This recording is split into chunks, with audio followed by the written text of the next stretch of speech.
Halo, kembali lagi di Perjalanan Berair. Di episode kali ini adalah trip dari akhir tahun Perjalanan Berair. Tepatnya di tanggal 30 Desember 2023 sampai dengan tanggal 1 Januari 2024. Kita awal dari stasiun Surabaya Gubeng, salah satu stasiun terbesar di kota Surabaya yang melayani KA jarak jauh yang melintasi Jawa bagian selatan. Cukup ramai karena libur akhir tahun dan awal tahun, sehingga kepadatan terjadi di stasiun Surabaya Gubeng.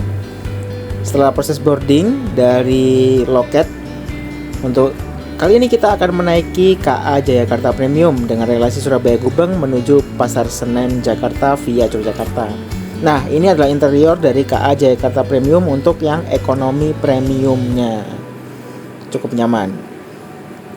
Di senja hari kita sudah sampai di stasiun Kertosono, salah satu stasiun perjabangan yang akan menuju ke Blitar, Malang, dan juga ke Surabaya. Jam 19.30-an kita sudah sampai di stasiun Solo Balapan. Ya, selama kurang lebih 4-5 jam menempuh perjalanan dari Surabaya Gubeng menuju ke stasiun Solo Balapan. Cukup banyak yang turun juga di stasiun Solo Balapan karena salah satu destinasi liburan akhir tahun dan awal tahun di Jawa Tengah, selain dari Yogyakarta tentunya. Keesokan harinya tanggal 31 Desember 2023 kita ke Racimatuin atau restoran dari Pura Mangkunegaran dengan konsep Eropa Jawa klasik. Jadi sangat indah sekali bentuk restorannya. Yang ada di sebelah kanan kita nanti ada zoomnya, ada footage-nya untuk yang ada di interior dari restorannya sendiri. Gaya kontemporer klasik ya, Eropa abad pertengahan dan juga gabungan dari Jawa di abad pertengahan juga.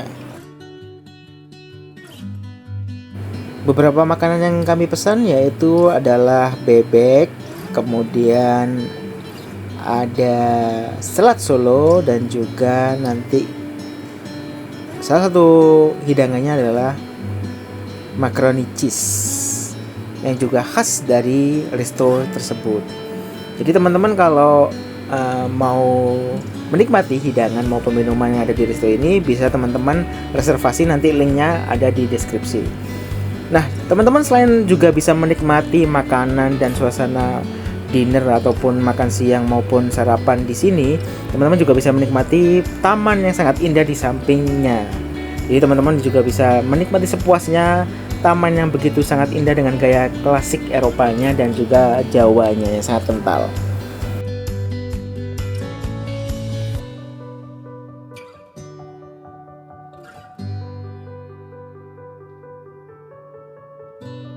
Menikmati keindahan taman yang ada di sekitar resto tersebut juga menambah memories kita ya tentang masa lalu dari keraton maupun kerajaan-kerajaan Jawa di masa kuno maupun juga gaya Eropanya. Kemudian di sebelahnya utamanya adalah Istana Pura Mangkunegaran. Tapi sayangnya kita nggak akan review lebih jauh ya tentang Pura Mangkunegaran. Mungkin next kita akan review dengan lengkap Pura Mangkunegarannya sendiri, gimana sih istananya, di dalamnya ada apa aja. Kemudian selanjutnya kita menuju ke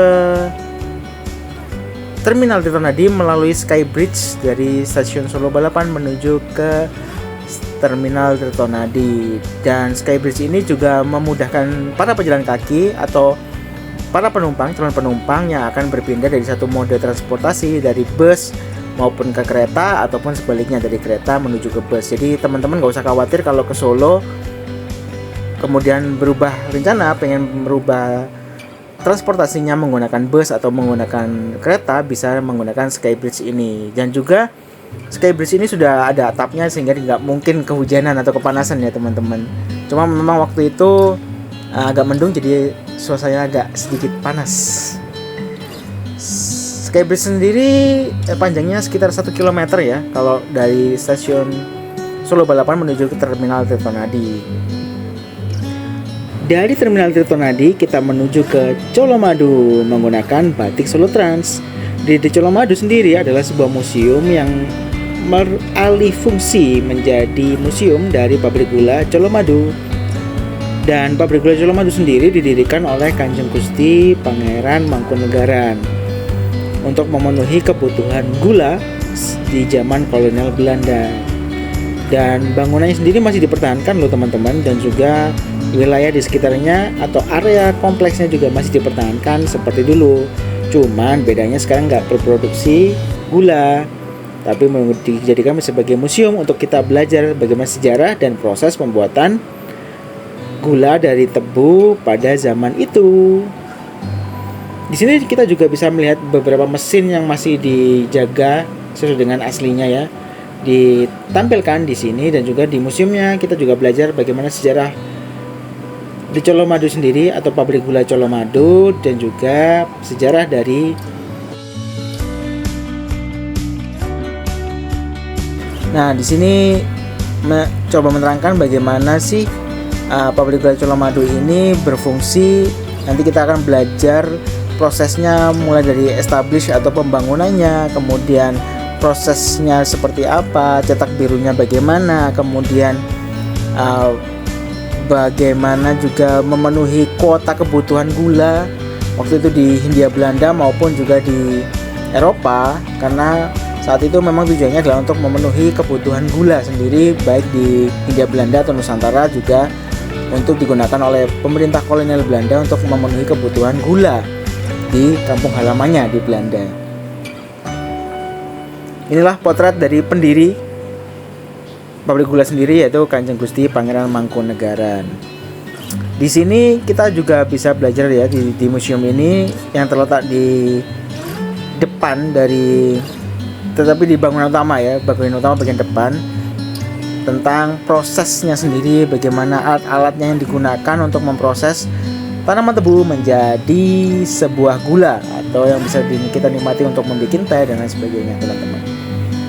Di situ juga ada alat-alatnya yang masih dijaga, kemudian dipamerkan atau ditunjukkan kepada pengunjung untuk juga belajar bagaimana prosesnya. Nah, ada sejarahnya ya, di tahun 1930-an atau 1920-an itu sudah mulai diproses secara lebih modern ya, bagaimana pabrik gula, proses pengangkutannya dari tanaman tebu atau kebun tebu menuju ke pabrik gula untuk diproses lebih lanjut menjadi gula. Dan ini beberapa sejarah istilahnya timeline ya dari pabrik gula Colomadu sendiri.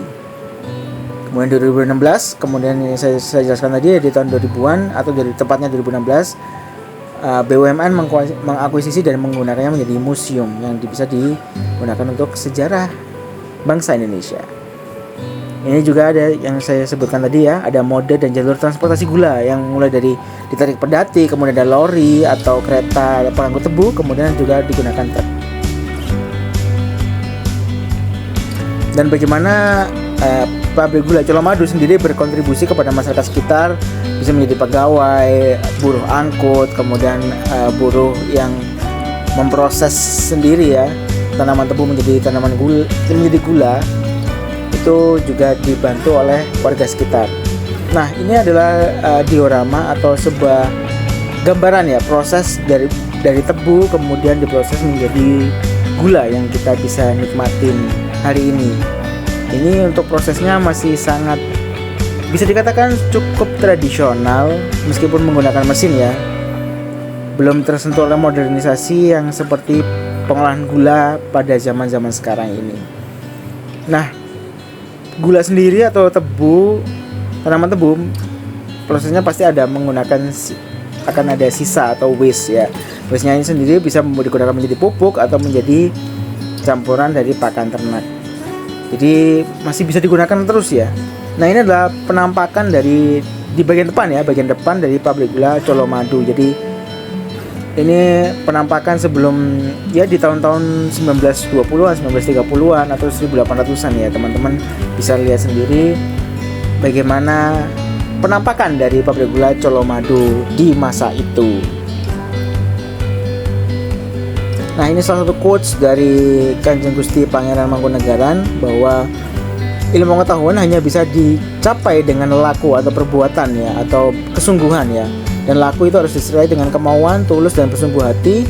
Yang penting mengutamakan keteguhan dan untuk keteguhan iman untuk menghadapi segala cobaan. Jadi teman-teman, kalaupun pengen mendapatkan ilmu pengetahuan atau pencerahan, itu teman-teman harus memulainya. Jangan nunggu nanti aja dulu, tapi teman-teman harus memulai dengan bergerak, kemudian disertai dengan kemauan yang tinggi, tulus dan bersungguh hati. Misalnya teman-teman juga akan mendapatkan pengetahuan yang teman-teman inginkan di situ. Nah, ini juga ada beberapa perangko. Mungkin generasi milenial atau generasi Z nggak tahu ya tentang perangko. Perangko adalah salah satu alat pembayaran untuk mengirimkan barang ataupun dokumen dari satu tempat ke tempat yang lain. Jadi sebelum adanya masifnya sekarang ya, kayak ekspedisi JNT, JNE dan lain sebagainya, masih menggunakan perangko untuk alat pembayarannya. Nah, ini adalah cetak biru dari master plan pembuatan pabrik gula Colomadu di masa itu, di masa kolonial Belanda. Masih terawat sekali teman-teman. Bisa dilihat di situ ada gambaran. Kemudian ini adalah hama-hama yang mengganggu tanaman tebu sehingga tidak produktif untuk menghasilkan kuota yang diinginkan oleh pemerintah kolonial Belanda waktu itu, Hindia Belanda, untuk memenuhi kebutuhan gula di masyarakat.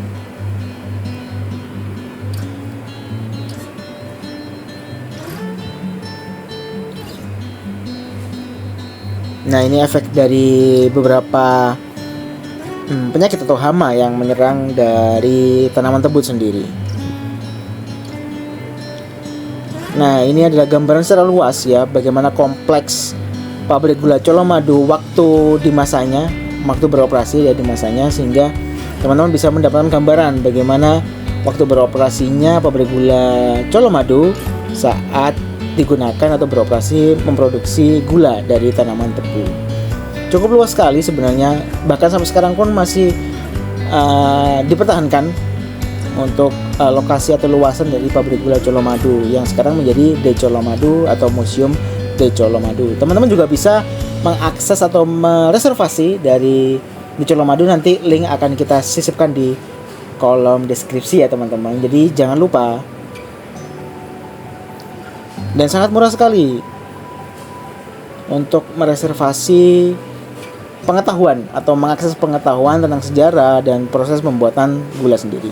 Nah, setelah keluar dari museum, kita juga bisa melihat beberapa mesin yang digunakan dalam proses pembuatan gula dari tanaman tebu. Kemudian ada juga quotes-quotes dari beberapa pahlawan bangsa atau tokoh-tokoh bangsa ini. Ada Bung Karno, Bung Hatta, kemudian Ki Hajar Dewantara, Kapten Patimura, R.A. Kartini, Bung Tomo dan sebagainya ya teman-teman. Dan ini juga salah satu alat-alat yang digunakan juga dalam proses pengolahan tanaman tebu menjadi gula teman-teman.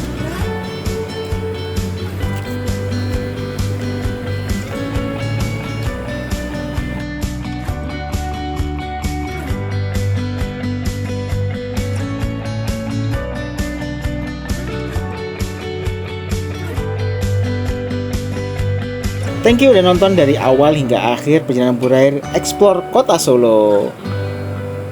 Jangan lupa klik like, comment, and subscribe. And see you on the next trip. Bye-bye.